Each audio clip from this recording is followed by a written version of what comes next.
Hello student, very good morning to all of you. How are you? I hope you all are happy, healthy and fine at home. Do you remember what were we discussing yesterday? I think we were discuss about the seventh way of synthesizing longifulin in the laboratory. As we know that longifulin, it is a natural product and it is a hydrocarbon. Hydrocarbon means which is made up of by carbon and hydrogen is known as a hydrocarbon, and there are 15 carbon atoms are present in that, and the speciality or the special characteristic of that longifulin, it is a tricyclic, and there are 4 stereogenic centers are present, and it is an optically active compound, and as we know that polarimeter is used to determine the optical activity of the organic compound. And so this type of the discussion we had discussed in our previous lectures. So the seventh way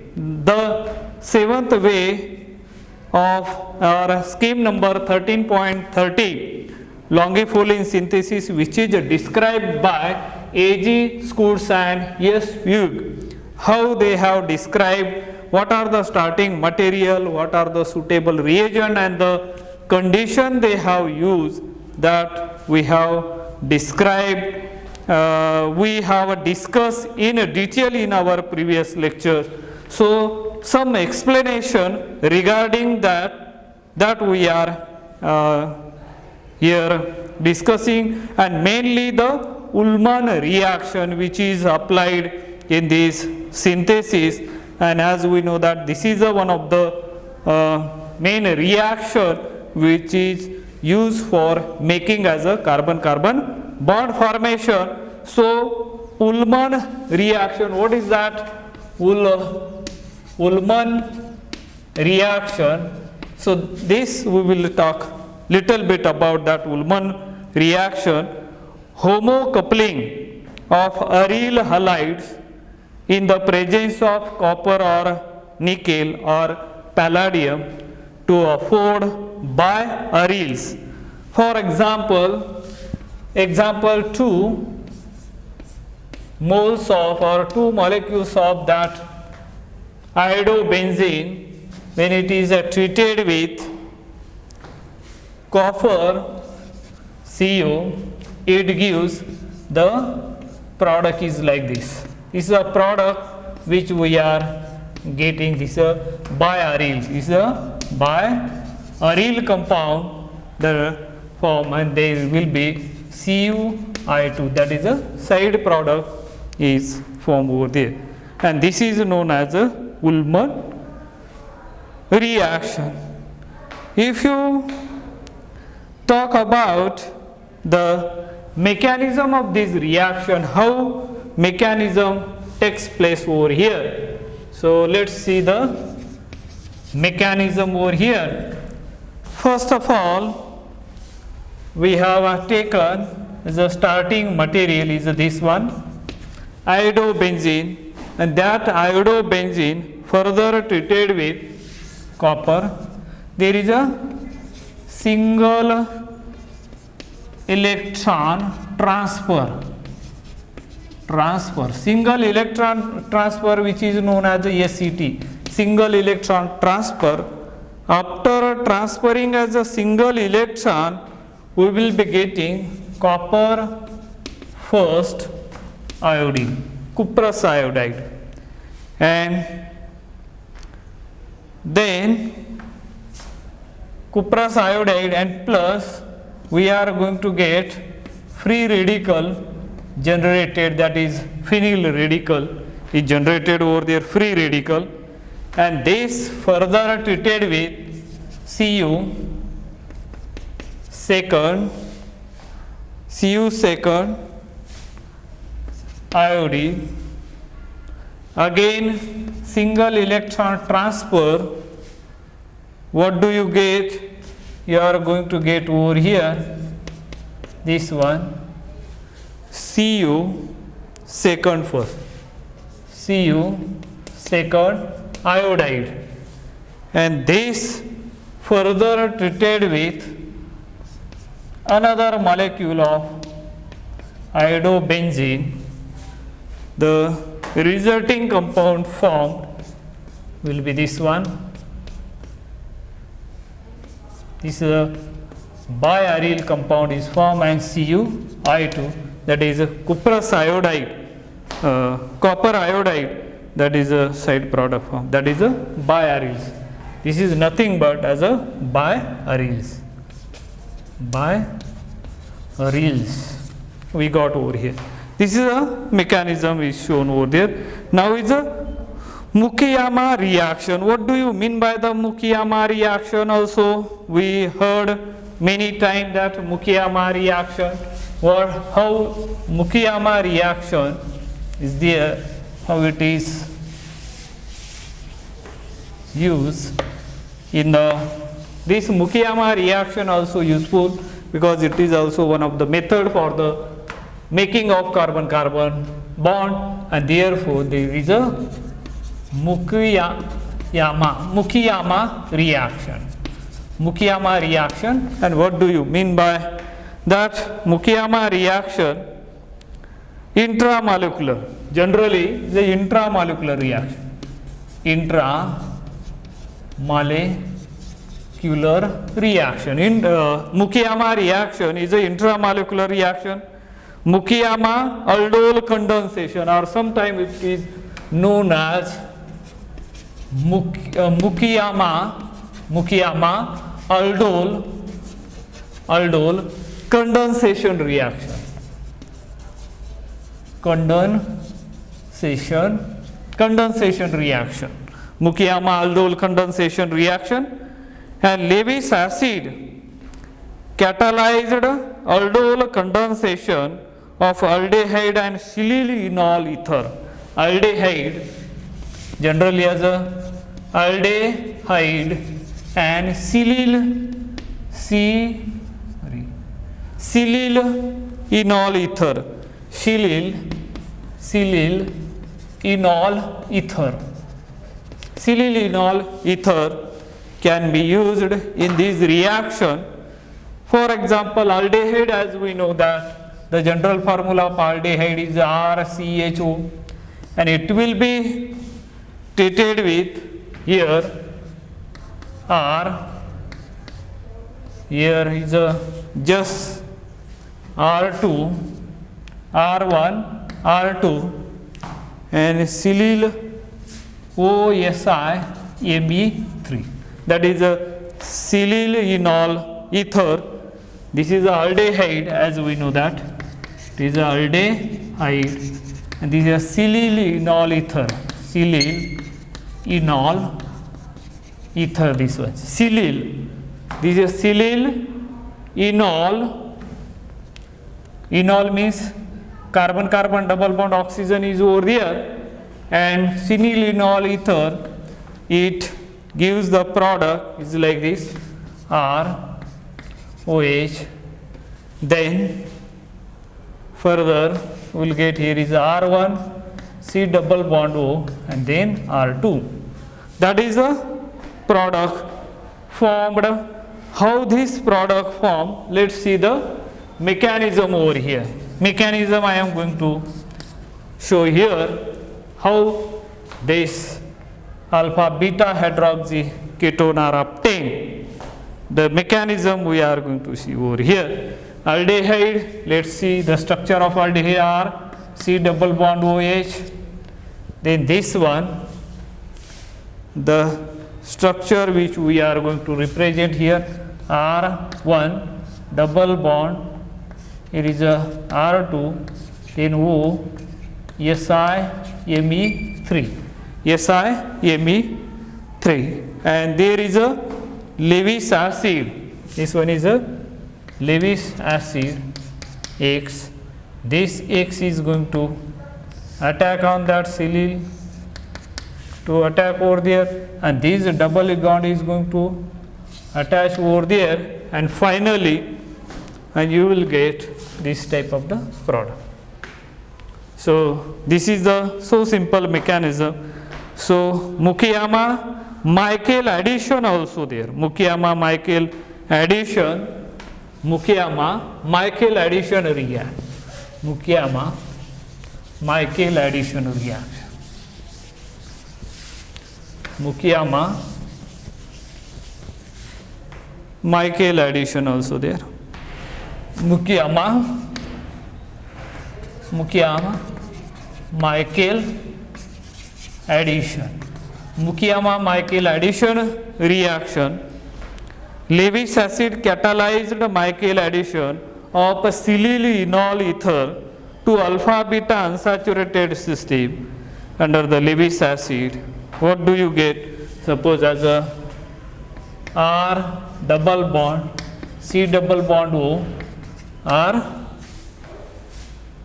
or just you can call it as a methyl group. This is alpha beta unsaturated compound, and this will be treated with R dash double bond, then OSI Me3 silylenol ether R2,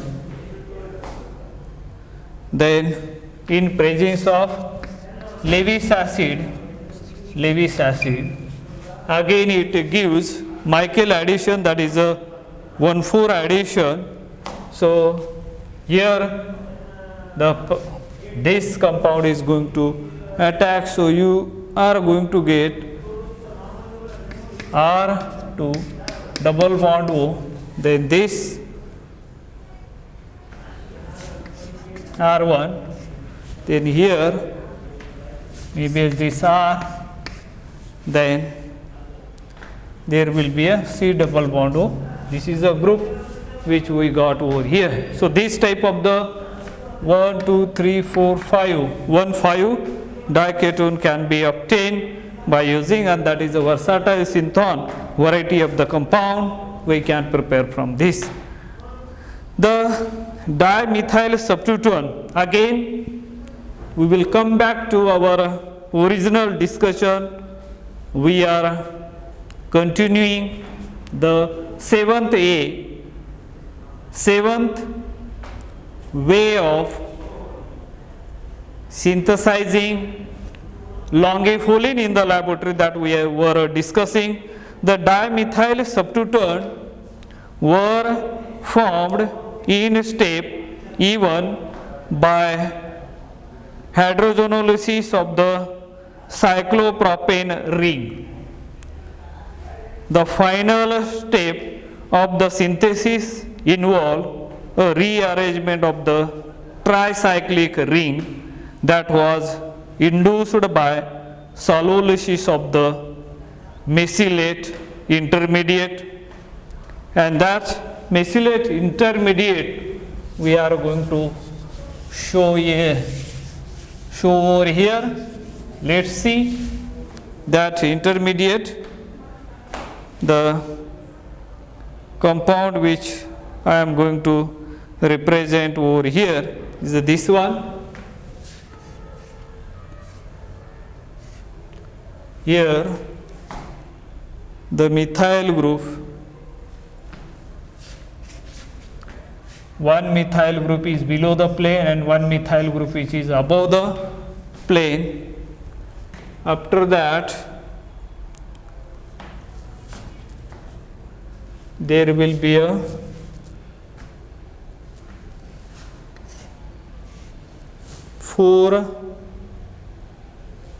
four-membered ring,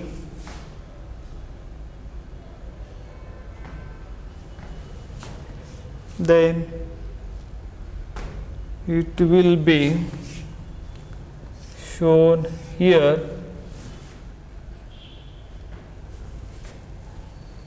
like that, and there is a methyl group.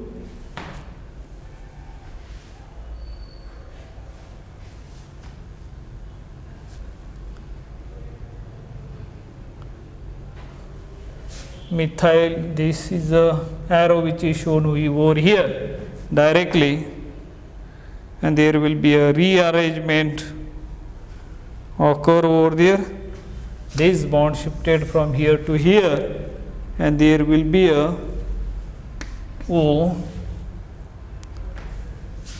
MES group, and that MES group is nothing but as a CS3 SO2. CS3 SO2 group is there, and after this get removed, and we are going to get here the carbon skeleton, how the carbon skeleton are changed here, that is represented over here. This, then there will be a this group positive charge, then here hydrogen atom, not hydrogen, here is positive charge, there is a hydrogen atom is lost over there, this one, then is this,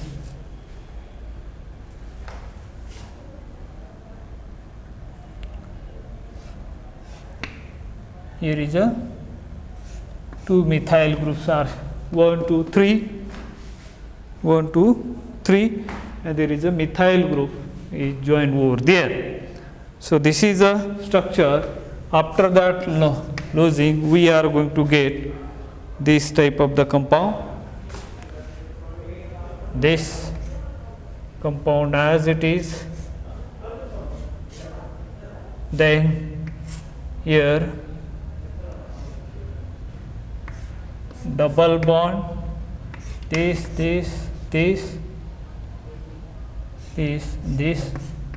already there, and after that,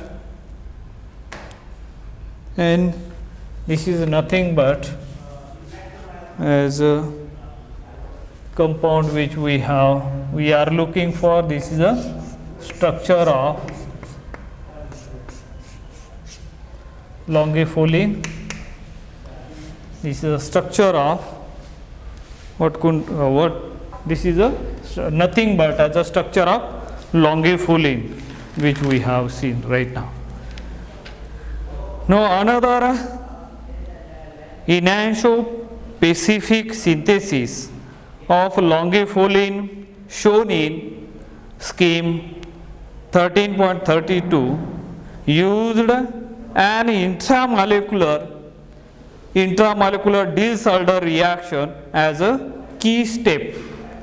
An alcohol intermediate was resolved in sequence beta by formation and separation of methyl carbonate.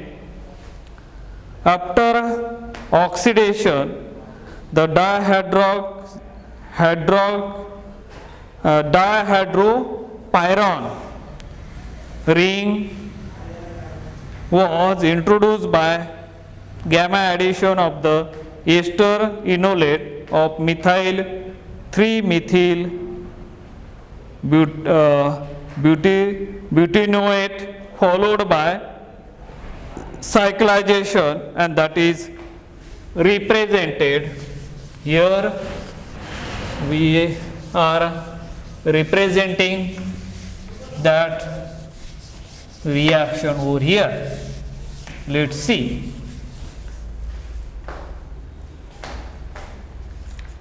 Here the compound which I am representing here, double bond, then there will be a epoxide, and here is a methyl group. On this, when here lithium methyl positive and negative charge, this is going to attack over there, here, and this, so that we are going to get this here is a methyl group, then epoxide with a minus charge. This minus charge further attacking on this, and there is a opening of this epoxide, and what do you get? You are going to get here 2 methyl group as it is. There will be this ring, and then this is a OH hydroxy groups are coming over here. CH2 OH and H is there. H is there and the CH2 you can represent here this way. And now this compound, this is a resolve as this is resolved as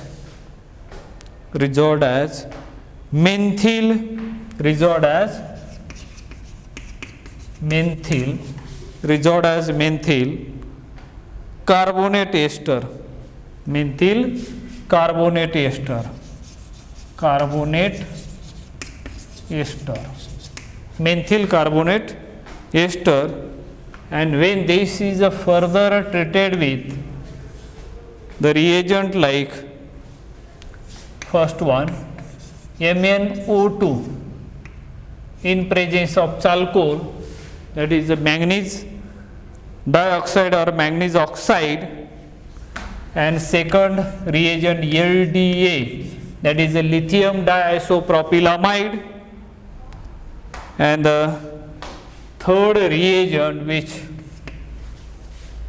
they have used is this one CS3 twice C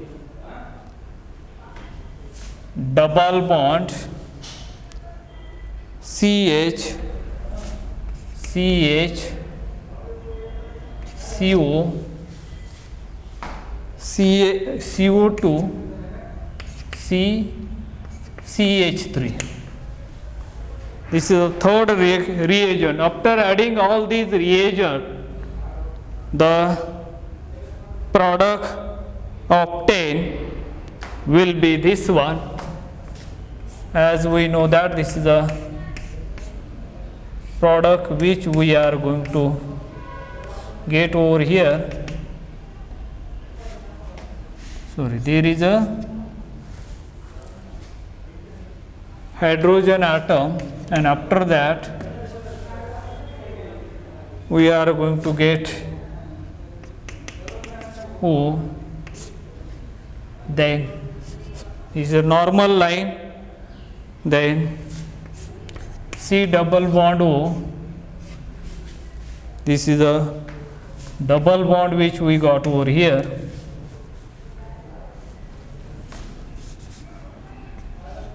double bond,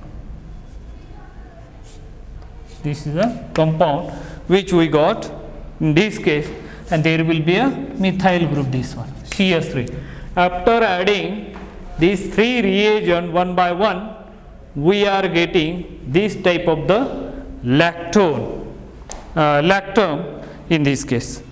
The dihydropyron ring then served as the dienophile in the intramolecular Diels-Alder reaction, cycloaddition, and that was conducted in microwave oven. So these are the steps, key steps which are involved while synthesizing the longifulin via 6-way.